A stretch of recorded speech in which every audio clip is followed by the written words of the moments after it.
오늘은 고린도전서 신약성경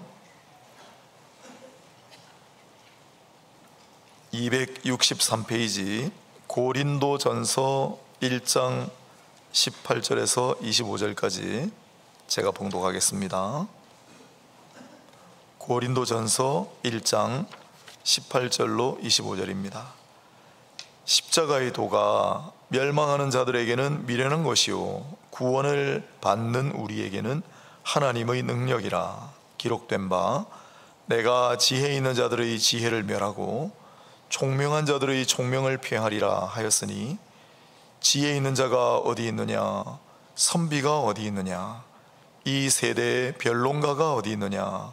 하나님께서 이 세상의 지혜를 미련하게 하신 것이 아니냐. 하나님의 지혜에 있어서는 이 세상이 자기 지혜로 하나님을 알지 못하므로 하나님께서 전도의 미련한 것으로 믿는 자들을 구원하시기를 기뻐하셨도다. 유대인은 표적을 구하고 헬라인은 지혜를 찾으나 우리는 십자가에 못 박힌 그리스도를 전하니 유대인에게는 거리끼는 것이요 이방인에게는 미련한 것이로되 오직 부르심을 받은 자들에게는 유대인이나 헬라인이나 그리스도는 하나님의 능력이요 하나님의 지혜니라.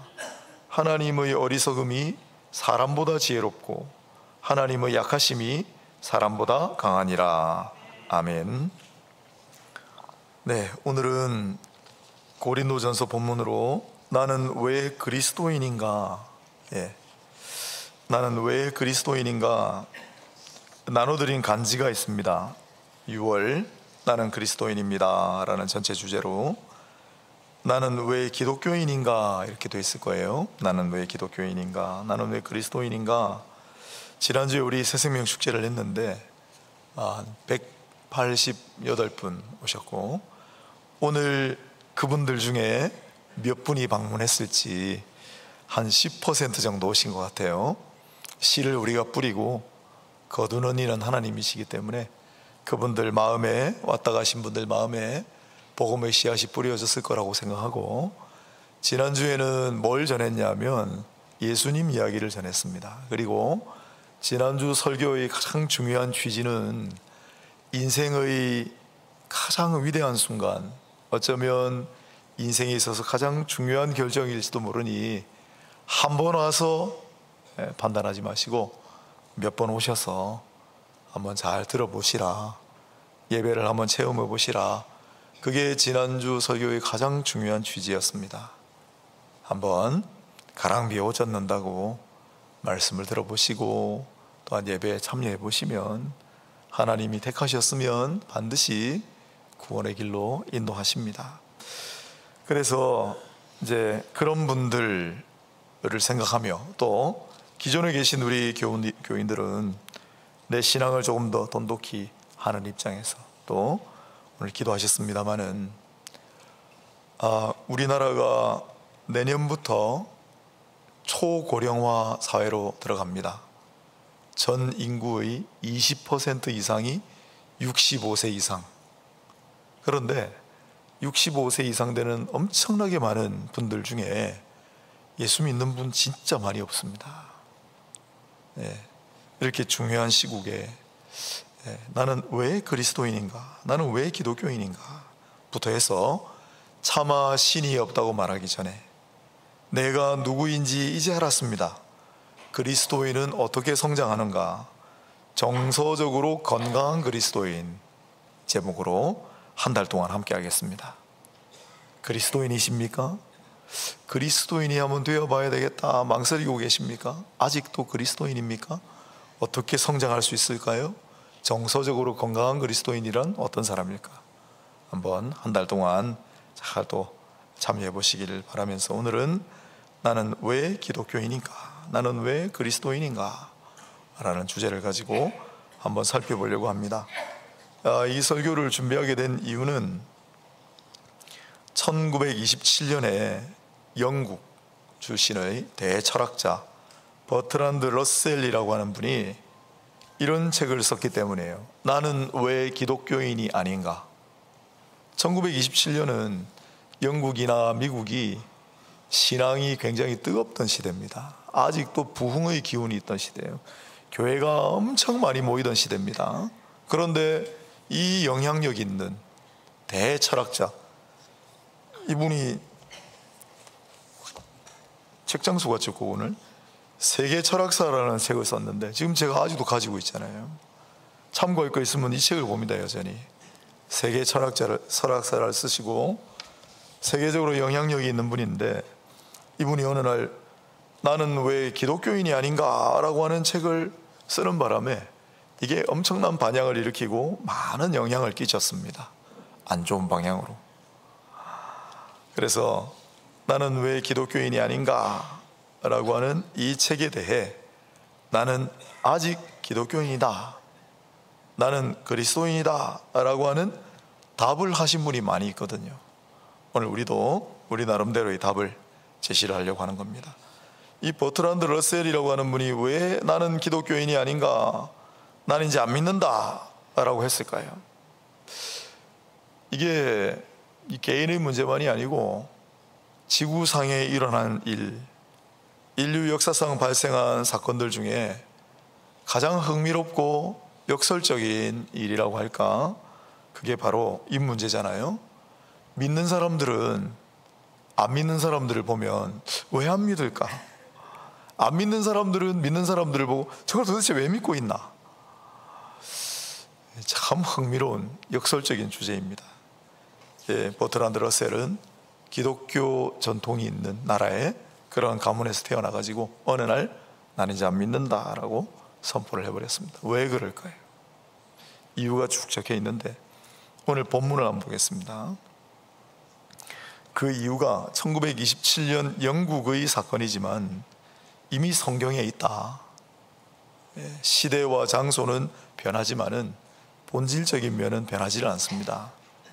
해 아래 새 것이 없다고. 이 고린도라고 하는 곳은 부산쯤으로 생각하시면 돼요. 그리스의 제2의 도시, 게다가 항구 도시. 무역, 통상 이런 걸 많이 하기 때문에 이제 바다를 나갈 일이 많으니까 바다의 신에게 제사를 지내고, 또 육지에서도 제사를 우상들에게 섬기는 그러한 본거지였습니다. 이 고린도 사람들은 그리스 제2의 도시잖아요. 굉장히 자부심이 강했어요. 그리스 문명의 중심지니까.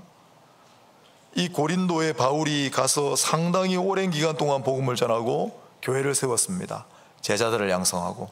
그런데 바울이 이제 돌아오고 난 다음에 조금 있다가 들리는 소문이 교회 안에 파벌이 생겼다 그러죠.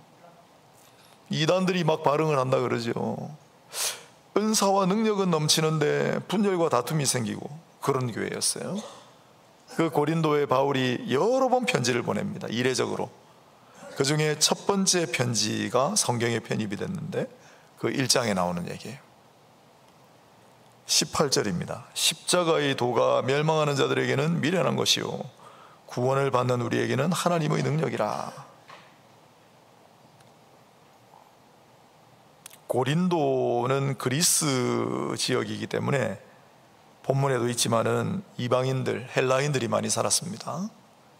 이 헬라인들에게 십자가의 도, 여기 도는 길 도자가 아니고 로고스, 말씀이라고 원래 번역해야 돼. 태초에 말씀이 계시니라, 이 말씀이 하나님과 함께 계셨으니 이 말씀이 곧 하나님이시니라. 말씀으로 번역하는 단어 로고스, 십자가의 로고스. 십자가의 말씀을 전했더니 십자가의 말씀이 뭐예요? 하나님의 아들이 사람이 되셔서 이 땅에 오시고 사람들의 손에 십자가에 못 박혀 돌아가셨는데 우리의 죄를 다 짊어지시고 그리고 죽은 지 3일 만에 부활하심으로 그를 믿는 자마다 죄 사함을 얻게 되고 그를 믿는 자마다 사망 권세를 깨뜨리셨으니 영생을 누리게 된다. 이게 십자가에 관련된 말씀이에요. 이걸 전했더니 전부 미련한 거라고 생각해요. 이 미련한 것이란 단어가 얼마나 많이 나오는지 본문에 한번 보세요. 그리고 25절 마지막 구절에도 하나님의 어리석음이 사람보다 지혜롭건대 하나님의 어리석음, 차마 하나님이 미련하다라는 말을 쓰질 못해가지고 하나님의 어리석음이라고 번역을 했지만 똑같은 단어예요. 모론. 바보 같다, 멍청하다라는 단어입니다. 그건 무슨 바보 같은 소리야? 무슨 멍청한 소리야? 아니, 하나님이시라며. 어떻게 하나님이 사람이 될 수가 있으며, 전능하신 하나님이라면서 왜 사람들의 손에 죽임을 당하며, 무슨 우리 인류의 죄를 다 짊어지며 죽은 지 사흘 만에 부활했다, 이게 말이 되나? 미련한 거라고 생각한 거예요. 왜 고린도에 있는 사람들, 헬라인들, 이방인들은 이걸 미련하다고 여기고 안 믿었을까요? 이해가 되지 않기 때문이죠. 왜 버트란드 러셀이라는 사람이 나는 왜 기독교인이 아닌가 라는 책을 썼을까요? 여러 가지를 적어놨는데 그냥 제가 생각할 때 간단하게 한마디로, 나는 이 미련한 것을 믿을 만큼 어리석지 않다, 나는 똑똑하니까 이제 안 믿는다는 거예요. 고린도 때나 1927년의 영국이나 2024년을 살고 있는 대한민국도 똑같습니다. 안 믿는 사람들은 왜 안 믿을까요? 똑똑하다는 거예요. 이렇게 어리석은 이야기를 믿을 만큼 나는 미련하지 않다는 거예요. 그러나 가만히 생각해 봅니다. 과연 그럴까? 이 버트란드 러셀의 코를 납작하게 해준 인물이 바로 그 뒤에 등장합니다. 철학사에서도 러셀의 코를 납작하게 눌렀던 장본인이 비트겐슈타인이라는 철학자인데, 이 사람이 러셀보다 훨씬 똑똑해요. 러셀이 그 비트겐슈타인 앞에서는 아무 말도 못합니다. 그런데 비트겐슈타인이 뭐라고 하느냐면, 당신은 똑똑해서 하나님을 안 믿을지 몰라도 나는 하나님을 믿소 해버렸어요. 더 똑똑한 사람이. 생각해보면 정말 불세출의 천재들, 어거스틴이라든지 칼빈이라든지 이런 사람들이 다 하나님을 나중에 믿게 되잖아요. 예수 그리스도의 십자가의 도를 믿잖아요. 이 러셀이 또 뭐라고 하는 게 아니라, 그건 옛 시대 이야기다. 옛날 시대 사람들이 잘 몰라서 믿은 거지, 새로운 시대는 이제 안 믿는다. 제가 주보에 적어놨는데 그대로 한번 옮겨보겠습니다. 종교는 부분적으로는 잘 모르는 것에 대한 두려움이고, 다른 한편으로는 나를 도와줄 든든한 존재를 바라는 소망입니다. 좋은 세계는 지식, 온정, 용기가 필요하지 과거의 애석한 동경이나 무지한 이들에 의한 자유로운 지성의 구속을 필요로 하지 않습니다. 새로운 시대는 더 이상 이게 필요하지 않다는 거예요. 이제는 다 똑똑하기 때문에 이거 안 믿어도 된다는 거예요. 과연 그렇습니까? 예전의 인물들은 그렇다고 쳐도 더 똑똑한 사람들, 더 훌륭한 사람들 여전히 예수를 믿고 있습니다. 시카고에서 학교를 나오고 예일 법대 법학 석사를 했던 리 스트로벨이라는 사람이 있어요.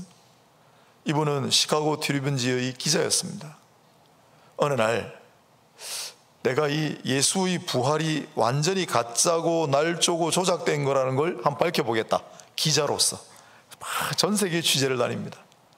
그리고 그가 예수의 부활이 가짜라는 사실을 밝혀보려고 애를 쓰다가 결국은 그가 이건 진짜요 라는 책을 냈잖아요. 그게 그 유명한 예수는 역사다라는 책이에요. 진짜 똑똑한 사람입니다. 예일대 법대는 우리가 아는 하버드, 프린스턴, 예일대 세 대학 중에 법대로 사실은 제일 높이 평가하는 그 예일 법대 출신이 미국 대통령이 많이 됐어요. 그렇게 똑똑한 사람이 다 조사해보고 연구해보고 진짜라는 거예요. 왜 안 믿을까? 여러분, 하나님은 창조주십니다. 하나님을 한마디로 정의하면 뭐가 될까요?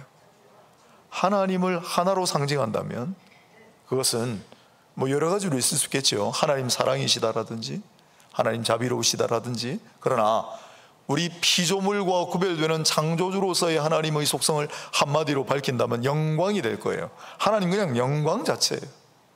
그러면 영광의 하나님 앞에 선 피조물인 우리를 한마디로 하면 뭐가 될까요? 우리의 신앙을 한마디로 한다면 뭐가 될까요? 겸손입니다. 겸손이에요.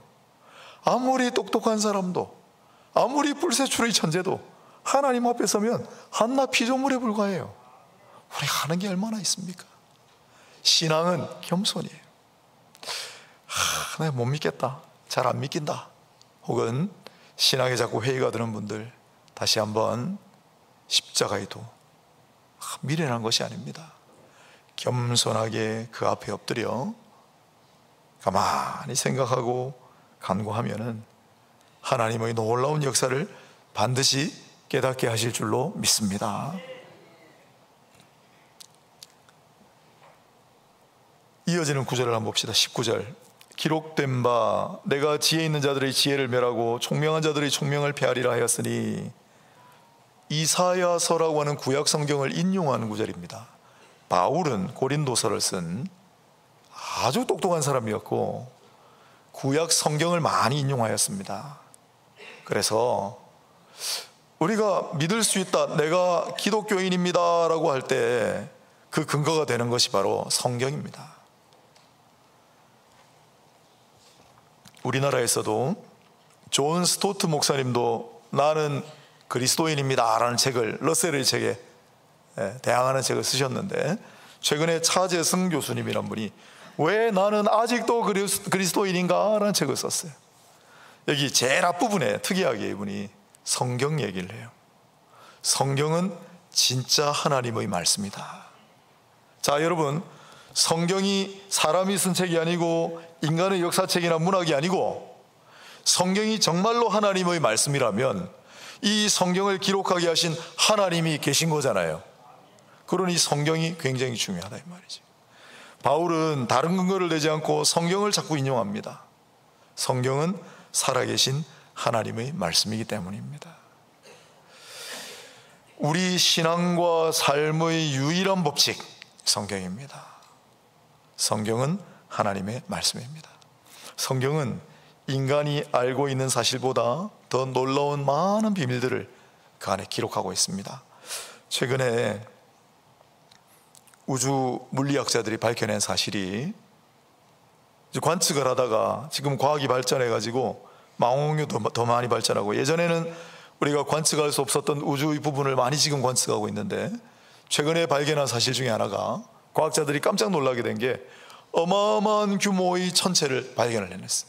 근데 얼마나 어마어마한 규모냐면 지름이 13억 광년, 아마 상상을 못 하실 거예요. 우리가 눈으로 볼 수 있는 우주의 전체 크기가 지금 대략 한 200억 광년쯤 된다고 합니다. 13억 광년의 크기가 되는 천체를 발견을 했대요. 그런데 우주 탄생의 지금까지 이 이론이 빅뱅 이론이잖아요. 우주 탄생의 과학 이론으로 도저히 설명이 되지 않는 어마어마한 구조의 우주 전체를 최근에 발견해냈어요. 몰랐어요. 앞으로도 그런 일이 얼마든지 있을 거예요.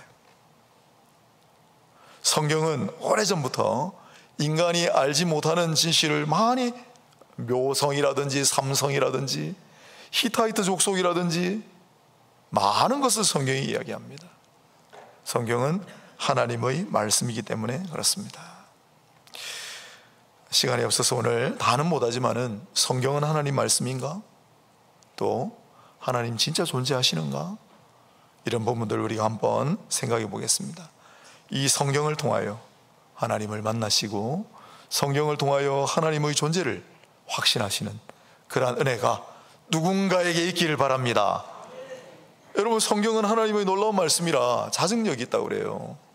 제가 이제 화요일마다 우리 무속인이었던 심 집사님하고 생방송합니다. CT에서. 그분도 똑같아요. 성경 얘기를 많이 해요. 또 우리 주변에 한 분 스님 이야기인데 들어보셨을 수도 있어요. 이 스님이 너무 교회 숫자가 늘어나고 하니까 내가 이 성경을 한번 연구해가지고, 스님이 하지 말아야 할 행동을 하신 거예요. 내가 성경을 샅샅이 연구해서 이게 엉터리라는 걸 발견해서 교회의 성장을 내가 한번 중단시켜 보겠습니다. 그래서 사명감을 가지고 성경을 열심히 읽고 연구하다가 어떻게 됐게요?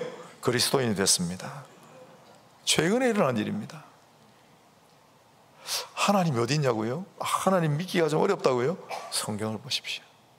성경은 하나님 말씀이기 때문에 이 하나님 말씀이 정말 하나님 말씀임이 깨달아지면 그 말씀을 기록하게 하신 하나님 계실 거 아니에요. 그럼 저절로 믿어지는 거예요. 하나님 말씀을 통한 은혜가 있기를 바라고 20절을 보겠습니다. 지혜 있는 자가 어디 있느냐, 선비가 어디 있느냐, 이 세대의 변론가가 어디 있느냐. 하나님께서 이 세상의 지혜를 미련하게 하신 것이 아니냐. 아까 러셀 이야기를 했는데 자기는 똑똑하니까 이제 안 믿는데요. 그러면 신앙 대신에 뭐가 중요하냐? 이성이 중요하다. 이성. 그걸 이 그리스 시대, 성경 시대에는 지혜라고 했어요. 고대 그리스 사람들은 이 지혜를 굉장히 숭상하고 높였습니다. 지혜, 소피아. 아예 지혜의 여신을 굉장히 숭상했어요. 그리스 터키 여행을 가보시면, 교회 모임으로 관련해서 가면 바울이 두란노 서원을 세우고 가르쳤던 유적에 반드시 가게 됩니다. 그런데 가이드들이 잘 몰라서 설명을 안 해줘요. 제가 같이 가면 제가 설명해 드릴게요. 여기가 두란노 서원의 흔적입니다. 벽이 남아 있는데 거기 위에 보면 여인들이 도로록 새겨져 있어요. 누굴까요? 지혜의 여신들입니다. 고대 그리스는 지혜를 극도로 높였습니다. 왜요? 그리스가 자랑하는 게 뭡니까? 소크라테스, 플라톤, 아리스토텔레스. 지금도 연구하고 있는. 그리스는 고대 학문, 문화예술, 특히 철학의 발상지요. 그게 지혜잖아요. 그리스 사람들은 지혜를 숭상했어요. 신앙이 아니라. 그러니 신앙을 얘기하고 믿음을 얘기하니까 안 통하는 거예요. 그곳에 바울이 가서 복음을 전하고 하나님 역사가 일어난 거죠. 지금 오늘 이 시대도 마찬가지예요. 이성으로 러셀도 왜 자기가 안 믿는가? 이성이 있기 때문이다.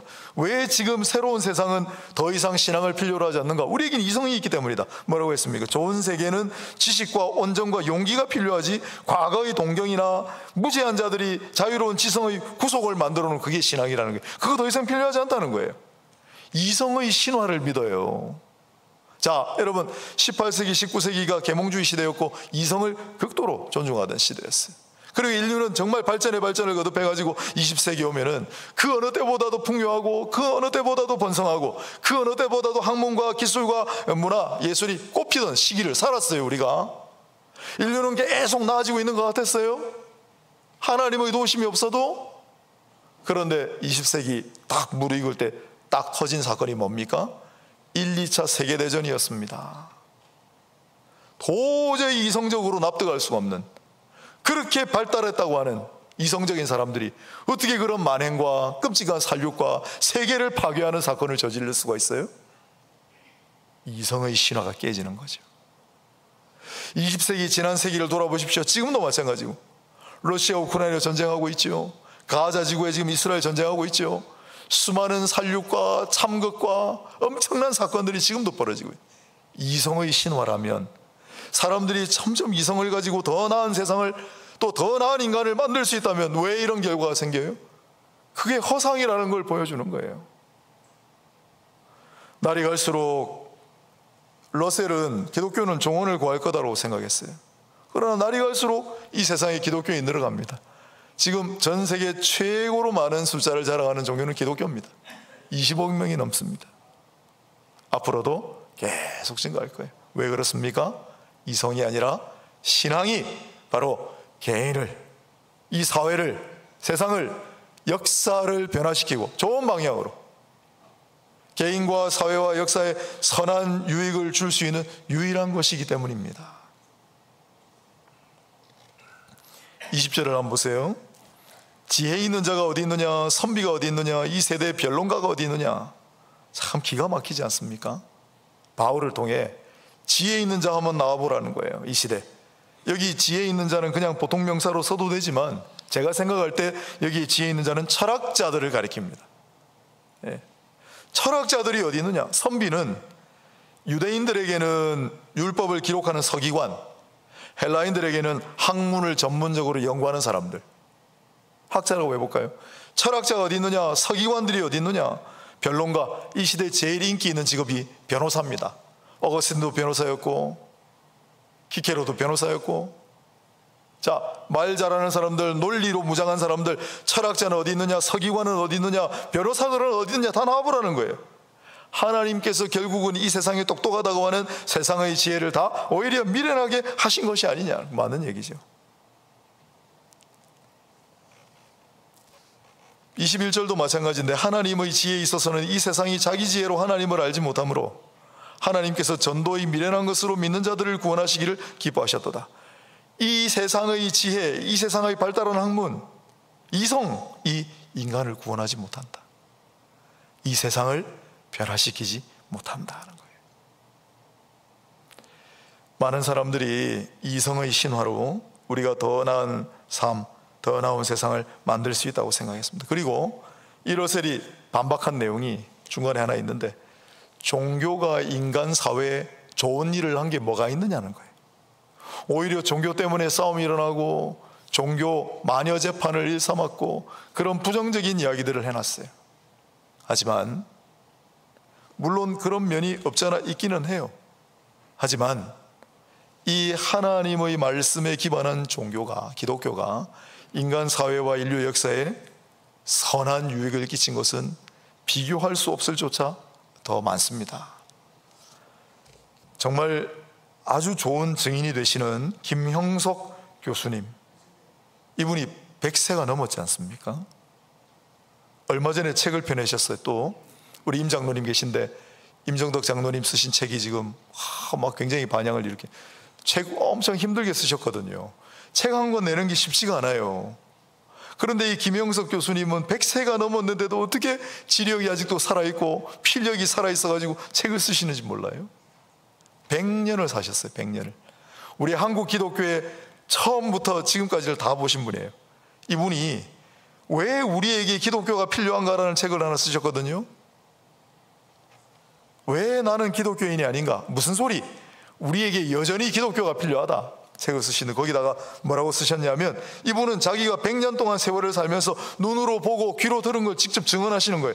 과거 기독교는 사회에 답을 주었고 기독교가 들어간 국가에서는 어김없이 회개와 계몽이 일어났으며 의식 수준의 변화와 함께 사회 전반의 변화와 발전을 초래했는데, 이분이 실제 증언입니다. 지금은 비록 비판을 조금 받고 있지만 그거 기독교가 문제가 있거나 기독교의 본질이 문제가 있어서가 아니라 그걸 실천하는 사람들이 좀 잘못하기 때문에 비판을 받지만, 기독교의 근본인 그리스도는 여전히 인간에게 유의하다.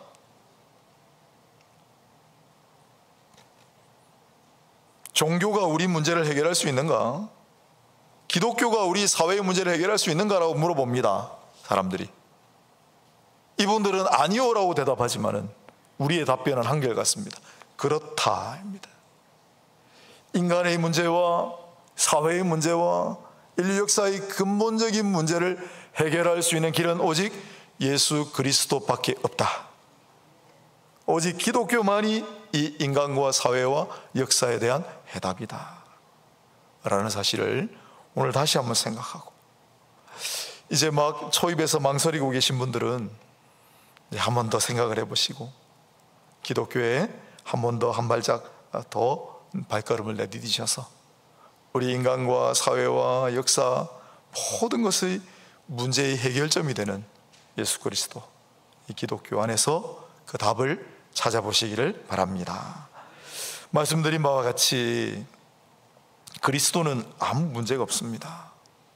또 하나님도 여인하십니다. 그런데 21절 22절에 보면 자기 지혜로 하나님을 알지 못하기 때문에 하나님이 없다고 그래요.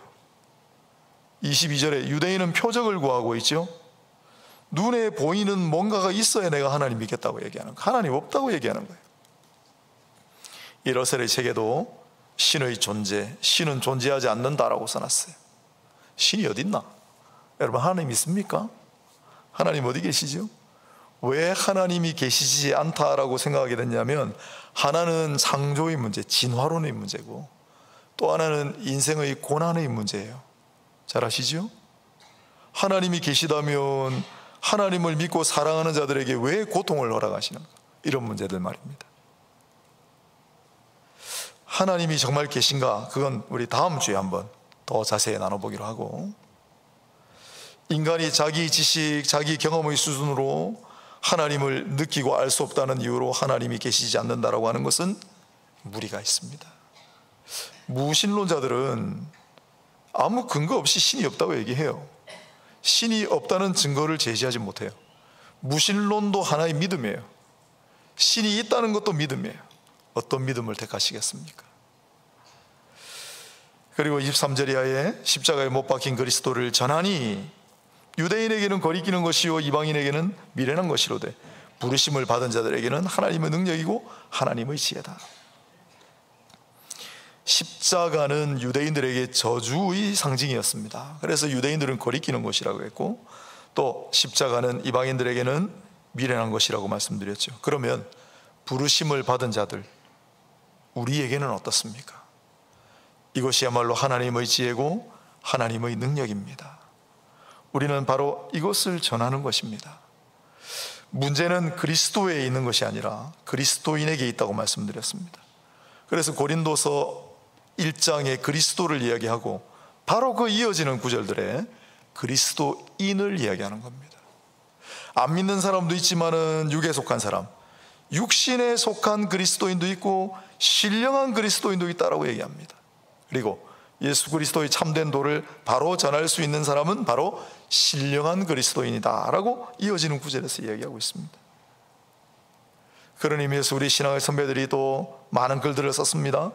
빌 하이베스, 나는 크리스천입니다 라고 하는 책에서 진정한 기독교의 회복은 진정한 그리스도인의 회복에 달려있다 라고 했습니다. 맞는 말입니다. 오늘날 수줍은 그리스도인, 영어로 shy 크리스찬이 자꾸 늘어납니다. 언젠가 한번 말씀드렸는데 우리 다음 세대 아이들 중에 이 shy 크리스찬이 자꾸 늘어납니다. 학교 가서 내가 예수 믿는다 얘기를 안 해요. 사회에서 내가 교회 다닌다는 얘기를 안 해요. 이게 가운데 단계인데, 나는 그리스도인입니다 담대하게 언제 어디서나 외치는 단계가 있고, 나는 이제 그리스도인이 아닙니다 라는 단계가 있는데, 그 사이에 있는 게 바로 샤이 크리스찬이에요. 부끄러워서 말을 안 해요. 만약에 가운데 이런 망설임, 이런 주저함을 한 번이라도 체험해 보셨다면 이제 여러분 어느 길을 택하실 거예요? 나는 그리스도입니다를 택하실 거예요? 나는 이제 그리스도인이 아닙니다를 택하실 거예요? 나는 그리스도인입니다 라는 고백에는 그리스도인다운 삶이 따라야 합니다. 대부분 예수 그리스도를 내가 이제 더 이상 믿지 않겠다, 못 믿겠다가 아니라 예수 그리스도를 믿는 그리스도인으로 참되게 살아갈 자신이 없어서 네, 예수 믿습니다, 나는 그리스도입니다를 고백하지 않는다고 저는 생각합니다. 그리스도를 믿는다면 그리스도를 따르는 삶을 살면 되는 겁니다. 그게 신령한 그리스도인입니다. 그 그리스도인의 모습을 보고 사람들이 아, 그리스도가 정말로 있긴 있나 보다, 하나님이 정말 계시긴 계시나 보다 역으로 생각합니다. 그래서 우리가 중요합니다. 오늘 이 책 때문에 제가 여러 책을 소개해 드리는데, 또 하나 우리나라 분이 편집한 책인데 나는 그리스도인입니다 라는 책이 있는데, 이 책에는 초대교회 순교록이라는 부제가 붙어 있습니다. 책을 넘기면 로마 하드리아누스 황제 때 순교한 심포로사와 그의 7 아들의 이야기부터 나옵니다. 심포로사라는 사람이 있었고 그의 7 아들이 기꺼이 예수 그리스도를 믿는다는 것 때문에 순교자가 됩니다.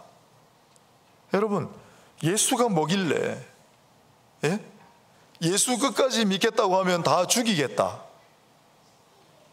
일가를 다 죽이겠다고 얘기를 하는데도 나는 예수를 믿습니다, 나는 예수의 뒤를 따르렵니다 하고 순교의 희생제물이 된 사람들, 그런 사람들 얘기가 밑에 쭉 적혀 있어요. 그러면서 책 제목이 나는 그리스도인입니다. 나는 그리스도인입니다. 예수님은 이 땅에 사람의 모습으로 오셔서 순교자가 되셨어요. 우리의 죄를 대신 짊어지시고 죽임을 당하셨다 이 말입니다. 나는 그분을 믿습니다. 나는 그분이 진짜임을 믿습니다. 그리고 나도 상황이 되면 기꺼이 그분을 따라가겠습니다. 그렇게 고백하고 정말로 많은 사람들이 예수의 뒤를 따라갔습니다. 그게 가짜라면, 그게 허상이라면, 그게 미련한 것이라면 왜 그토록 수많은 사람들이 그 예수 그리스도를 믿고 그분이 걸어가신 길, 자기의 목숨조차도 아깝게 여기지 않고 기꺼이 순교의 희생제물이 되는 길을 택했겠습니까?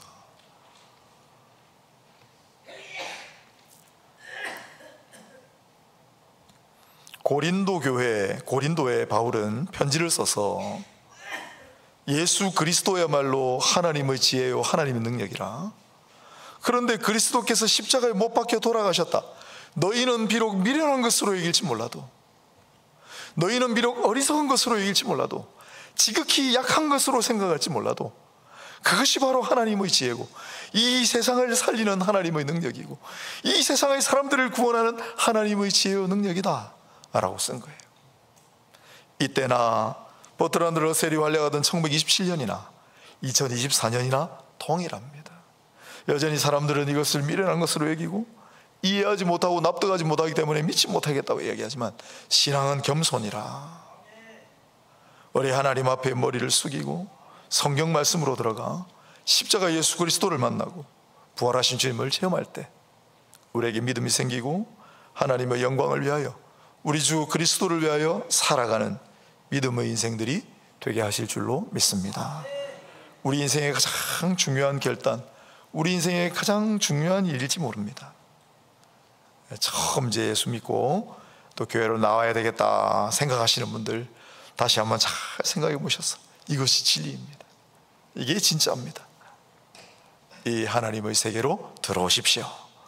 그리고 예수 믿는 분들, 다시 한번 하나님을 믿고 앞서가신 예수 그리스도를 바라보며 우리도 그분의 뒤를 따르리라. 신령한 그리스도인으로 살아서 입으로 전하든 내 삶으로 전하든 예수를 전하고 많은 사람들을 하나님께로 데리고 올 수 있는 그러한 귀한 축복의 통로, 복음의 통로들이 다 되시기를 주님의 이름으로 축복합니다.